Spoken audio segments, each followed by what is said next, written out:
வணக்கம் சினிமா ஆர்வலர்களே. இன்று நாம் ஹாலிவுட்டின் பொற்காலத்தை அதன் நகைச்சுவை மற்றும் இசையுடன் கொண்டாடும் ஒரு தலைசிறந்த படைப்பை பற்றி பேசப் போகிறோம். சிங்கன் இன் தி ரெயின். வெறும் ஒரு திரைப்படம் மட்டுமல்ல, அது ஒரு அனுபவம். திரைப்படம் 1967ஆம் ஆண்டு ஹாலிவுட்டின் பிரம்மாண்டமான திரைப்பட வெளியீட்டு விழாவில் தொடங்குகிறது. டான் லாக்வுட், ஒரு புகழ்பெற்ற ஊமை பட நட்சத்திரம், தனது திரை பங்குதாரரான லினா லமாண்ட்டுடன் வருகிறார். டான் தனது புகழை கண்ணியமான வழியில் பெற்றதாக கூறுகிறார். ஆனால் ஃபிளாஷ்பேக்குகள் அவரது உண்மையான கடந்த காலத்தை வெளிப்படுத்துகின்றன. அவர் தனது சிறந்த நண்பர் காஸ்மோ பிரவுனுடன் ஒரு வாடகை நாடகக் கலைஞராக இருந்தவர். ரசிகர்களின் கூட்டத்திலிருந்து தப்பிக்கும்போது டான் கேத்தி செல்டன் என்ற நடனக் கலைஞரை சந்திக்கிறார். ஊமை படங்களை உண்மையான கலை அல்ல என்று கேத்தி விமர்சிக்கிறார். தி ஜாஸ் சிங்கர் என்ற பேசும் படம் வந்தவுடன் ஹாலிவுட் உலகம் தலைகீழாக மாறுகிறது. பேசும் படங்கள் பிரபலமாகி ஊமை பட நட்சத்திரங்களின் எதிர்காலத்தை அச்சுறுத்துகின்றன. டான் மற்றும் லினாவின் சமீபத்திய ஊமை படமான தி டூயலிங் கேவலியர் பேசும் படமாக மாற்றப்பட்ட போது ஒரு பேரழிவாக மாறுகிறது. லினாவின் கூர்மையான குரலும் மோசமான உச்சரிப்பும் படத்தை கெடுத்து விடுகின்றன. காஸ்மோ ஒரு புத்திசாலித்தனமான யோசனையை முன்வைக்கிறார்.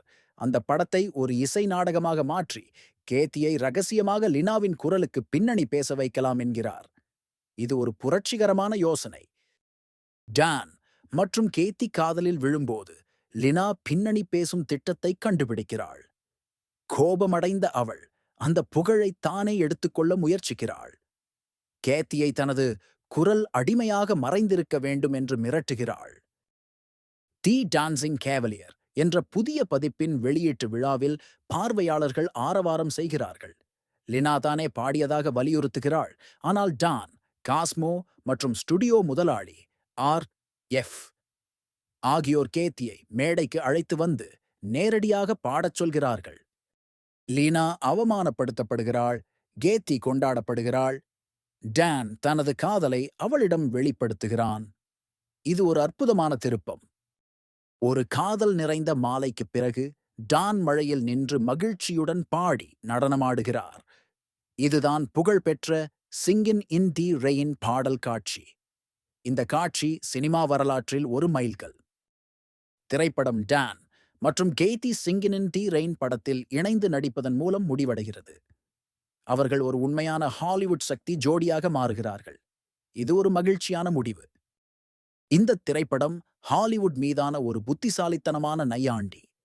ஊமை படத்திலிருந்து பேசும் படத்திற்கு மாறியபோது ஏற்பட்ட ஆபத்தங்களை இது கேலி செய்கிறது.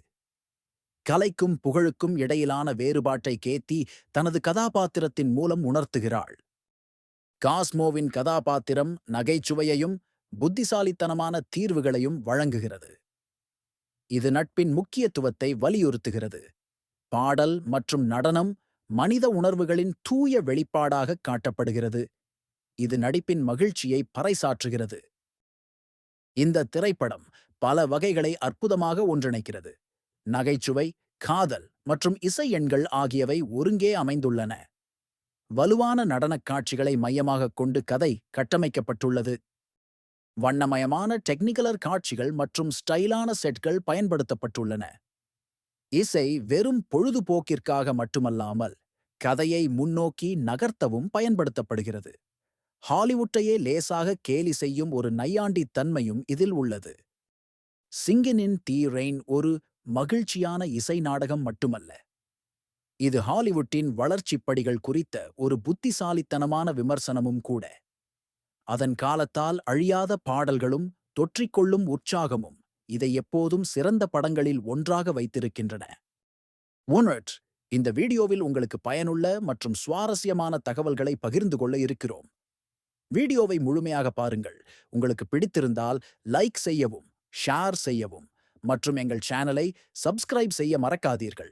உங்களின் ஆதரவு எங்களுக்கு மிக முக்கியம்.